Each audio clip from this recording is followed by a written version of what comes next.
നമസ്കാരം. മലയാളി വാർത്തയിലേക്ക് സ്വാഗതം. യുവാവിനെ വീട്ടിൽ കൊല്ലപ്പെട്ട നിലയിൽ കണ്ടെത്തിയിരിക്കുകയാണ്. കൊഴിഞ്ഞാമ്പാറ സ്വദേശി സന്തോഷാണ് മരിച്ചത്. 42 വയസ്സുകാരനായിരുന്നു.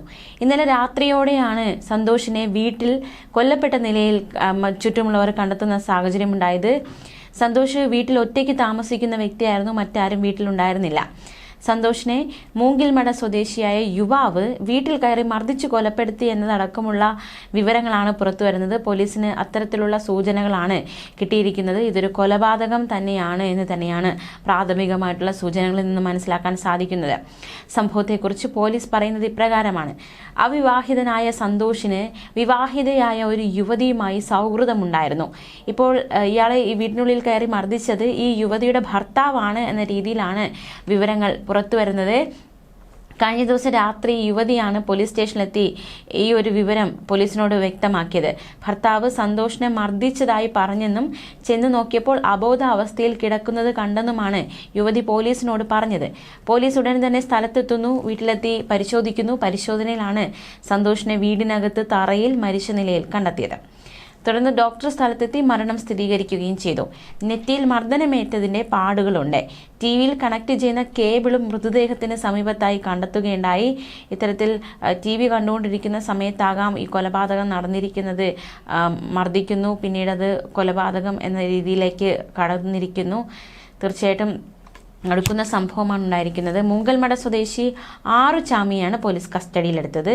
45 വയസ്സുകാരനാണ് ഇയാളാണ് സന്തോഷിനെ കൊലപ്പെടുത്തിയത് എന്നാണ് മനസ്സിലാക്കാൻ സാധിക്കുന്നത്. എന്തായാലും ചോദ്യം ചെയ്യൽ പുരോഗമിക്കുകയാണ്. ചോദ്യം ചെയ്യലിന് ശേഷം മാത്രമേ എന്താണ് സംഭവിച്ചത് എന്ന കാര്യത്തിലൊക്കെ ഒരു വിശദീകരണം വരികയുള്ളൂ. എന്തായാലും അന്വേഷണം പുരോഗമിക്കുകയാണ്.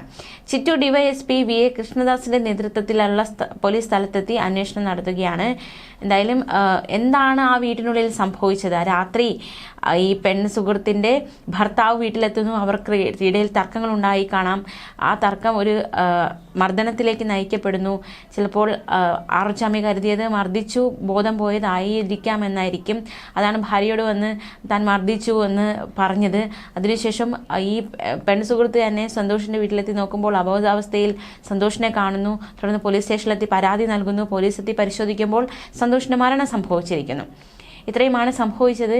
ആറുചാമി ഇനി ഇയാളെ ചോദ്യം ചെയ്യുന്നുണ്ട്. അയാളിൽ നിന്ന് കൂടുതൽ വിവരങ്ങൾ അറിയേണ്ടതായിട്ടുണ്ട്. ഇനി നമുക്ക് മറ്റൊരു വാർത്തയിലേക്ക് പോകാം. നിന്നെയും മക്കളെയും ജീവിക്കാൻ അനുവദിക്കില്ല എന്ന് പറഞ്ഞ് ഭീഷണി. കച്ചവടത്തിനായി പണം വാങ്ങി, മുതലും പലിശയും നൽകിയിട്ടും ഭീഷണി. പരാതി നൽകിയിട്ടും പോലീസ് ഇടപെട്ടില്ല. ഒടുവിൽ പുഴയിൽ ചാടി യുവതിയുടെ ആത്മഹത്യ. പലിശക്കാരെ പേടിച്ച് ആത്മഹത്യ ചെയ്തിരിക്കുകയാണ് കോട്ടുപള്ളി സ്വദേശിനിയായ ആശ. 46 വയസ്സുകാരിയായിരുന്നു ആശ. ഈ ഭർത്താവാണ് ഈ വിവരങ്ങൾ പറഞ്ഞിരിക്കുന്നത്. അതായത് ഭീഷണിപ്പെടുത്തിയിരുന്നു ഇവർ. മക്കളെ നിന്നെയും ജീവിക്കാൻ അനുവദിക്കില്ലെന്നും കച്ചവടത്തിന് വേണ്ടി പണം വാങ്ങിയത് മുതലും പലിശയും നൽകിയിട്ടും ഭീഷണിപ്പെടുത്തിയെന്നും പരാതി നൽകിയിട്ടും പോലീസ് ഇടപെട്ടില്ല എന്നതടക്കമുള്ള ഒരു വെളിപ്പെടുത്തലാണ് ആശയുടെ ഭർത്താവിൻ്റെ ഭാഗത്തു നിന്നും ഉണ്ടായിരിക്കുന്നത്. റിട്ടയർഡ് പോലീസുകാരന്റെ ഭീഷണിയെ തുടർന്നാണ് ആശ ജീവനൊടുക്കിയതെന്നാണ് ബന്ധുക്കൾ പറയുന്നത്. റിട്ടയർഡ് പോലീസുകാരൻ ആശയ്ക്ക് പലിശയ്ക്ക് പണം നൽകി. ഇത് സംബന്ധിച്ച് ആത്മഹത്യാക്കുറിപ്പും പോലീസിന് കിട്ടിയിട്ടുണ്ട്. സംഭവത്തിൽ നോർത്ത് പറവൂർ പോലീസ് അന്വേഷണം നടത്തുകയാണ്. ആശയുടെ സംസ്കാര ചടങ്ങുകൾ ഇന്ന് നടക്കും. ഓഗസ്റ്റ് 11-ാം തീയതി ആശ ആത്മഹത്യയ്ക്ക് ശ്രമിച്ചിരുന്നു. അപ്പോഴായിരുന്നു പണം വാങ്ങിയ കാര്യം അറിയുന്നതെന്ന് ഭർത്താവ് ബെന്നി പ്രതികരിച്ചു. കച്ചവടത്തിനായിട്ടാണ് പണം വാങ്ങിയത്. വീടിന് അടുത്തുള്ളവരായതിനാൽ റിട്ടയർഡ് പോലീസുകാരെയും കുടുംബത്തെയും പരിചയമുണ്ട്. മുതലും പലിശയും നൽകിയിട്ടും ഭീഷണി തുടർന്നു. ആശ ആത്മഹത്യയ്ക്ക് ശ്രമിച്ച ശേഷവും ഭീഷണി ഉണ്ടായി.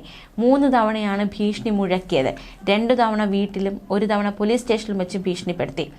കഴിഞ്ഞ ദിവസം ഉച്ചയോടെയാണ് ആശയെ കോട്ടുപള്ളിയിലെ വീട്ടിൽ നിന്ന് കാണാതായത്. പിന്നീട് സമീപത്തെ പുഴയിൽ മൃതദേഹം കണ്ടെത്തി. 2022-ലാണ് പറവൂർ കോട്ടുപള്ളി സ്വദേശിയായ റിട്ടയർഡ് പോലീസ് ഉദ്യോഗസ്ഥനിൽ നിന്നും ആശ പണം കടം വാങ്ങിയത്. എന്നാൽ കൂടുതൽ തുക നൽകാനുണ്ടെന്ന് ആവശ്യപ്പെട്ട് ഇയാൾ ആശയുടെ വീട്ടിലെത്തി നിരന്തരം ഭീഷണിപ്പെടുത്തിയെന്നാണ് ഇപ്പോൾ ആരോപണം ഉയരുന്നത്. മാനസിക സമ്മർദ്ദമുണ്ടായിരുന്നു ആശയ്ക്ക്. ഇത് കാരണം ഓഗസ്റ്റ് 11-ാം തീയതി ആശ കൈഞ്ഞരമ്പ് മുറിച്ച് ആശുപത്രിയിലായി. ഇത് സംബന്ധിച്ച് പരാതി നൽകി. ഇതോടെ കഴിഞ്ഞ ദിവസം SP ഓഫീസിൽ ഇരുകൂട്ടരെയും വിളിച്ച് ചർച്ച നടത്തുകയും ചെയ്തു. റിട്ടയർഡ് പോലീസുകാരന് പോലീസ് മുന്നറിയിപ്പ് നൽകി, അതായത് വീട് കയറി ഭീഷണിപ്പെടുത്തരുത്, ഇത് തുടർന്നാൽ നിയമ നടപടി സ്വീകരിക്കുമെന്നതടക്കമുള്ള ഒരു മുന്നറിയിപ്പ് നൽകിയതാണ്. എന്നാൽ കഴിഞ്ഞ ദിവസം രാത്രി ഇയാളും മറ്റു ചിലരും ചേർന്ന് വീണ്ടും ആശയുടെ വീട്ടിലെത്തി ബഹളമുണ്ടാക്കി. ഉന്നത പോലീസ് ഉദ്യോഗസ്ഥർക്ക് ബന്ധുക്കൾ പരാതി നൽകുവാൻ ഒരുങ്ങുകയാണ്. എന്തായാലും ഈ വീട്ടമ്മ ജീവനൊടുക്കിയ സംഭവത്തിൽ ആരോപണ വിധേയനായ പോലീസ് ഉദ്യോഗസ്ഥൻ കൈക്കൂലി വാങ്ങിയതിന് നടപടി നേരിട്ടയാളാണ് എന്നതടക്കമുള്ള കാര്യങ്ങൾ പിന്നീട് അന്വേഷണത്തിൽ കണ്ടെത്തുകയുണ്ടായി. കൈക്കൂലി വാങ്ങുന്ന വ്യക്തിയാണ്, പലിശക്കാരനാണ്. അപ്പോൾ ഇയാൾക്കെതിരെ നടപടികൾ സ്വീകരിക്കുമെന്ന് തന്നെയാണ് കരുതുന്നത്. വിരാപ്പുഴ ഉരുട്ടിക്കൊലക്കേസിൽ കൈക്കൂലി വാങ്ങിയതിനാണ് പ്രദീപ് കുമാർ നേരത്തെ നടപടി നേരിട്ടതെന്നാണ് അന്വേഷണ സംഘം ഇപ്പോൾ കണ്ടെത്തിയിരിക്കുന്നത്. 2018 പറവൂർ സിഐയുടെ ഡ്രൈവറായിരുന്നു പ്രദീപിനെ കൈക്കൂലി വാങ്ങിയതിന്റെ പേരിൽ പ്രത്യേക അന്വേഷണ സംഘം അന്ന് അറസ്റ്റ് ചെയ്തതാണ്. പ്രദീപ് അന്ന് സസ്പെൻഷനിലുമായിരുന്നു. റിട്ടയർഡ് പോലീസ് ഉദ്യോഗസ്ഥനാണ്. ഉദ്യോഗസ്ഥന്റെ ഭാര്യയും അയൽവാസിയുമായ ബന്ധു അമിത പലിശ ഈടാക്കുകയും വീണ്ടും പണം ആവശ്യപ്പെടുകയും ചെയ്തതിൽ മനംനൊന്താണ് ആത്മഹത്യയെന്ന് സൂചിപ്പിക്കുന്ന കുറിപ്പാണ് ഇപ്പോൾ ആശയുടെ ആത്മഹത്യാക്കുറിപ്പാണ് പോലീസ് കണ്ടെത്തിയത്. കേസിൽ നിർണായകമായി മാറിയിട്ടുണ്ട്. കടം വാങ്ങിയ 10 ലക്ഷം രൂപയ്ക്ക് പകരമായി 30 ലക്ഷത്തോളം രൂപ നൽകിയിട്ടും വീണ്ടും പണം ആവശ്യപ്പെട്ട് ബിന്ദുവും ഭർത്താവ് പ്രദീപും ഭീഷണിപ്പെടുത്തിയെന്നാണ് പരാതിയിൽ വ്യക്തമാക്കിയിരിക്കുന്നത്. പറവൂർ പോലീസ് സ്റ്റേഷനിൽ വെച്ച് പോലും ബിന്ദുവിൽ നിന്നും ഭർത്താവിൽ നിന്നും ഭീഷണി ഉണ്ടായിട്ടും പോലീസ് ഇടപെട്ടില്ല എന്ന ആക്ഷേപവും ശക്തമായിരുന്നു. പോലീസിൽ പരാതി നൽകിയിട്ട് നീതി കിട്ടിയില്ലെന്നായിരുന്നു ആശയുടെ ഭർത്താവ് ബെന്നി പറഞ്ഞത്.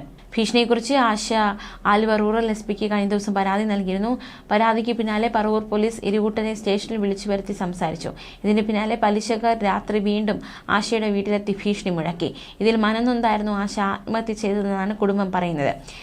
റിട്ടയർഡ് പോലീസ് ഉദ്യോഗസ്ഥൻ പ്രദീപ്, ഭാര്യ ബിന്ദു എന്നിവർക്കെതിരെ ആശ എഴുതിയ ആത്മഹത്യാക്കുറിപ്പും വീട്ടിൽ നിന്ന് കിട്ടിയിട്ടുണ്ടായിരുന്നു.